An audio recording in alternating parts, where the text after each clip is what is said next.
जय जगन्नाथ। हरि ओम। आज आम देखा विशेषण। विशेषण क्या कहुए, विशेषण क्या कहुए आ विशेषण उदाहरण देवा। विशेषण क्या कहुए मन रख, जो पद अन्य पदर गुण अवस्था संख्या परिमाण बा निर्दिष्टता को प्रकाश करे ताको विशेषण कहुए। पुनर्बार आउथरे कहूँ, जो पद अन्य पदर गुण अवस्था संख्या परिमाण बा निर्दिष्टता को प्रकाश करे ताको विशेषण कहुए। उदाहरण स्वरूप गोटे वाक्य लिखा, जे ज्ञानी लोक सबुआड़े आदर पाए। ज्ञानी तले अंडरलाइन, ज्ञानी लोक सबुआड़े आदर पाए, ज्ञानी तले अंडरलाइन। द्वितीय उदाहरण है, सुंदर फूल समस्त मन को मोहि निए। सुंदर फूल समस्त मन को मोहि निए, सुंदर तले अंडरलाइन।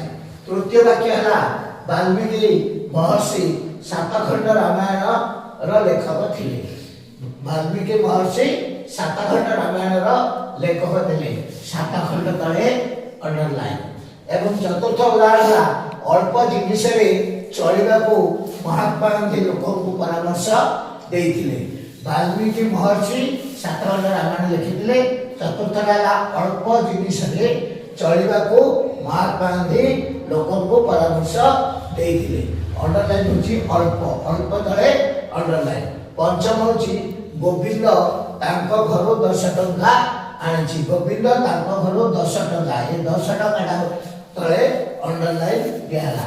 पुस्तक आउ गोटे उदाहरण है, पुस्तकटीर 10म गल्पटी मत भल लगे। पुस्तक 10म तले अंडरलाइन। ये गला विशेषण उदाहरण। विशेषण उदाहरण ज्ञानी लोक, ज्ञानीटा है विशेषण, सुंदरटा है विशेषण, 7 खंडटा है विशेषण, अल्पटा है विशेषण, 10 टंकाटा है विशेषण, 10मटा है विशेषण। ये है विशेषण क्या कहुए आ उदाहरण दे आम बुझे। तापर देखा जे विशेषण को केते भाग में विभक्त कर मोट भाव में विशेषण को प्रकृति में गोटे हूँ 1 गुणवाचक विशेषण, 2 अवस्थावाचक विशेषण, 3 संख्यावाचक विशेषण, 4 परिमाणवाचक विशेषण, 5 निर्दिष्टतावाचक विशेषण, 6 हूँ कौन ना सर्वनामिक विशेषण, 7 हूँ तुलनात्मक विशेषण, 8 हूँ क्रियाज विशेषण, 9 हूँ विशेषण विशेषण, 10 हूँ क्रिया विशेषण। 11 हूँ सांबंधिक विशेषण, आउ गोटे 12 हूँ विद्या विशेषण। यहीपरि भाव में मोटामोटी भाव में आम विशेषण को 12 भाग में विभक्त कराई।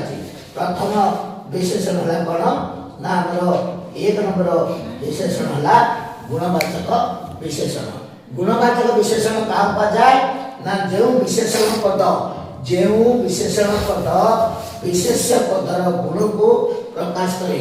जो विशेषण पद विशेष्य पदर गुण को प्रकाश करे ताको गुणवाचक विशेषण कहुए।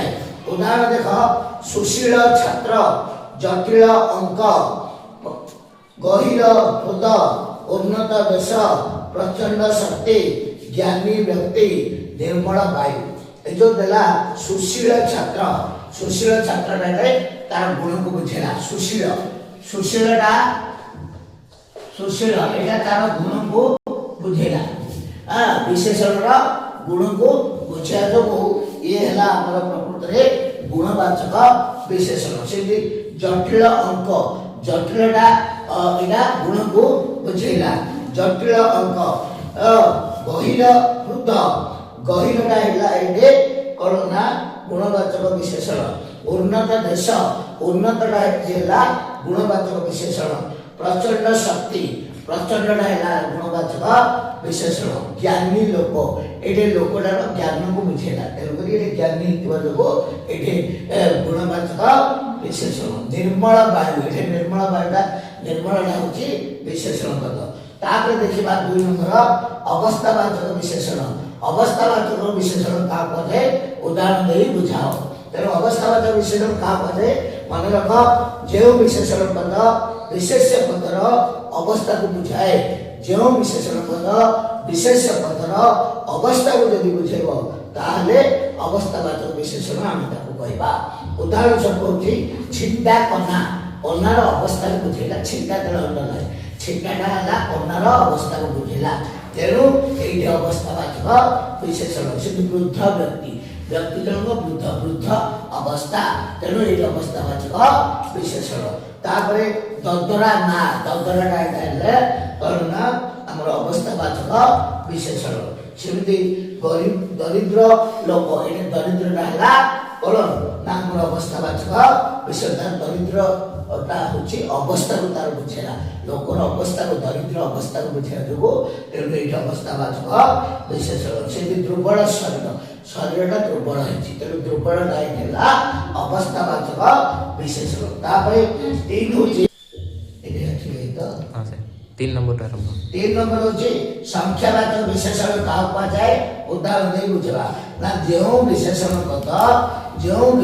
पद विशेष्य पदर संख्यार सूचना दिए ताहाकू संख्यावाचक विशेषण कहते जो विशेषण पद विशेष्य पदर संख्यार सूचना दिए ताहाकू संख्यावाचक विशेषण कह जाए केमिति उदाहरण ना 25 टंका 25 तले अंडरलाइन ये 25 टा आमर संख्यावाचक विशेषण तापर 5 किलो 5 किलो 5 तले अंडरलाइन एटा संख्यावाचक विशेषण 7 समुद्र 13 नई 7 13 तले अंडरलाइन तेणु 7 13 टा होची संख्यावाचक विशेषण 300 गछ 300 गछ तले 300 तले अंडरलाइन तेणु ये 300 टा संख्यावाचक विशेषण को बुझेला तापर 4 दोची करो ना परिमाणवाचक विशेषण आम परिमाणवाचक विशेषण क्या कहवा ना जो विशेषण पद विशेष्य पदर परिमाण को बुझाए जो विशेषण पद विशेष्य पदर परिमाण को बुझाए ताको परिमाणवाचक विशेषण कह जाए उदाहरण जे बस्ताए चीनी बस्ताए तले अंडरलाइन तेणु चीनीटा बस्ताटा अच्छी तेणु बस्ताटा परिमाणवाचक विशेषण से भरणे धानटा भरणटा है परिमाणवाचक विशेषण तापर हूँ 1 किलो चाउल 1 किलो तले अंडरलाइन 1 किलोटा है परिमाणवाचक विशेषण सेमती आउ एक पॉइंट है निर्दिष्टतावाचक विशेषण आम क्या कहवा ना जो विशेषण विशेष्य पदर निर्दिष्टता को प्रकाश करें जो विशेषण पद जो विशेषण विशेष्य पदर निर्दिष्टता को प्रकाश करे ताको निर्दिष्टतावाचक विशेषण कह जाए उदाहरण यह निर्दिष्टतावाचक विशेषण को मुख्यतः 2 भाग में विभक्त कराई गोटे हूँ एक परिमाणवाचक विशेषण और 2 हूँ संख्यावाचक विशेषण पूर्णवाचक विशेषण आम क्या कहवा ना आउ विशेष्यर विशेषण तापर जो विशेषण अन्य विशेषण परिमाण बा आधिक्य प्रकाश करे ताको विशेषण विशेषण कहती एवं आमर कहली जे पूर्णवाचक विशेषण क्या कहे पूर्णवाचक विशेषण संख्यार गठित हुई पूर्णवाचक विशेषण संख्यार गठित हुई विशेष्यर निर्दिष्टता को प्रकाश करे जदि पूर्णवाचक विशेषण संख्यार गठित हुई विशेष्यर निर्दिष्टता को प्रकाश करे जेपरी तृतीय पुत्र पंचम धानी तेबे संख्यावाचक विशेषण और पूर्णवाचक विशेषण निर्दिष्टता दृष्टि समान अर्थ प्रकाश करते ये रूप दृष्टि भिन्न भिन्न हो आम देखा संख्यावाचक विशेषण उदाहरण संख्यावाचक विशेषण उदाहरण 1 ताको आम पूर्णवाचक कहे कौन प्रथम सीधी 2 तार पूर्णवाचक विशेषण द्वितीय सीधी 3 तृतीय 4 चतुर्थ 5 पंचम 6 षष्ठ 7 सप्तम 8 अष्टम 9 नवम 10 ଦଶମ 11 ଏକାଦଶ ଏହିପରି ଭାବରେ ସଂଖ୍ୟାବାଚକ ବିଶେଷଣ ଆଉ ତାର ପୂର୍ଣ୍ଣବାଚକ ବିଶେଷଣ ଆମେ ଆଜି ଦେଖିଲେ। ତାପରେ ଆଉ ଗୋଟେ ପଏଣ୍ଟ ଦେଲା ସର୍ବନାମିକ ବିଶେଷଣ କାହାକୁ କୁହାଯାଏ। ସର୍ବନାମିକ ବିଶେଷଣ କାହାକୁ କୁହାଯାଏ? ସର୍ବନାମରୁ ଗଠିତ ହୋଇ ଯଦି ସର୍ବନାମ ଯେଉଁଠାରେ ବିଶେଷ୍ୟର ନିର୍ଦ୍ଦିଷ୍ଟତା ପ୍ରକାଶ କରେ ତାହାକୁ ସର୍ବନାମିକ ବିଶେଷଣ କୁହାଯାଏ। ଏପରି ସ୍ଥଳେ ସର୍ବନାମ ଯେଉଁ ଆକୃତି ରୂପରେ ବା ପରେ ବିଶେଷ୍ୟ ଥିଲେ ସର୍ବନାମିକ ବିଶେଷଣ ଯଦି ବିଶେଷ ଥିବ ତାହେଲେ ତାକୁ ସର୍ବନାମିକ ବିଶେଷଣ କୁହାଯାଏ। ଉଦାହରଣ ହେଲା ଏ ଲୋକ ଏ ଲୋକ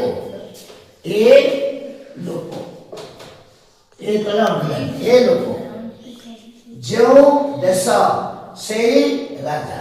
ଏ ଲୋକ ଯେଉଁ ଦେଶ ସେଇ ରାଜା। ଏ ତଳ ଅଣ୍ଡରଲାଇନ ଯେଉଁ ତଳ ଅଣ୍ଡରଲାଇନ ସେଇ ତଳ ଅଣ୍ଡରଲାଇନ। এই জায়গা ହେଲା ଆମର ସର୍ବନାମିକ ବିଶେଷଣର ଉଦାହରଣ। କେଉଁ କଥା যে দেশ যাই সে ফল পাই। যে দেশ যাই যে তলে অন্ডরলাইন সে তলে অন্ডরলাইন। এইটা হচ্ছে আমার সর্বনামিক বিশেষণ। ଆଉ ଗୋଟେ ପଏଣ୍ଟ ହଉଛି ଯେ ତୁଳନାତ୍ମକ ବିଶେଷଣ। ତୁଳନାତ୍ମକ ବିଶେଷଣ କାହାକୁ କୁହାଯାଏ? ଆମେ ଉଦାହରଣ ଦେଇକି ବୁଝେଇବା। ନା ତୁଳନାତ୍ମକ ବିଶେଷଣ ହଉଛି ଦୁଇଟି ବିଶେଷଣ ମଧ୍ୟରେ ତୁଳନା ହେଲେ ମୂଳ ବିଶେଷଣକୁ ଛାଡ଼ି ଅର୍ଥାତ୍ ପ୍ରଥମ ରୂପକୁ ଛାଡ଼ି ଅନ୍ୟ ଦୁଇଟି ରୂପ ତୁଳନାତ୍ମକ ବିଶେଷଣ ହୁଅନ୍ତି। ଆଉ ଥରେ ପୁନର୍ବାର କହୁଛି ତୁଳନାତ୍ମକ ବିଶେଷଣ ମନେ ଦିଅ। ଦୁଇଟି ବିଶେଷଣ ମଧ୍ୟରେ ଦୁଇଟା ବିଶେଷଣ ପଦ ଥିବ। ଦୁଇଟି ବିଶେଷଣ ପଦ ମଧ୍ୟରେ ତୁଳନା ହେଲେ ଦୁଇଟା ପଦ ମଧ୍ୟରେ ଯଦି ଆମେ ତୁଳନା କରିବା ତାହେଲେ ମୂଳ ବିଶେଷଣକୁ ଛାଡ଼ି ଅର୍ଥାତ୍ ପ୍ରଥମ ରୂପକୁ ଛାଡ଼ି ଅନ୍ୟ ଦୁଇଟି ରୂପ ତୁଳନାତ୍ମକ ବିଶେଷଣ ହୁଅନ୍ତି। ଉଦାହରଣ ହେଲା ଯେ କର୍ଣ୍ଣର ତୀକ୍ଷ୍ଣ ସ୍ୱରକୁ ଅର୍ଜୁନ ତୀକ୍ଷ୍ଣତର ସ୍ୱରରେ ପ୍ରତିହତ କଲେ ତେବେ ହେଉଛି ମାନବ ସଭ୍ୟତାର ପ୍ରାଚୀନତମ ଗ୍ରନ୍ଥ। ତେଣୁ ତୀକ୍ଷ୍ଣତର ତଳେ ଅଣ୍ଡରଲାଇନ ଦିଆଗଲା। ଏଇଠି ପ୍ରାଚୀନତମ। ଆଜି ପାଇଁ ଶିକ୍ଷାଦାନ ଏତିକି ରହିଲା। ଆମେ ଆସନ୍ତାକାଲି ପଢିବା ଯେ କ'ଣ ନା କ୍ରିୟାଜ ବିଶେଷଣ କାହାକୁ କୁହାଯାଏ ଉଦାହରଣ ଦେଇ ବୁଝେଇବା। ଜୟ ଜଗନ୍ନାଥ। ଏତିକି ରହିଲା। ଏବଂ ଆଉ ସମସ୍ତେ ସବସ୍କ୍ରାଇବ ଏହି ଚ୍ୟାନେଲଟିକୁ ସମସ୍ତେ ସବସ୍କ୍ରାଇବ କରିବେ। ଜୟ ଜଗନ୍ନାଥ।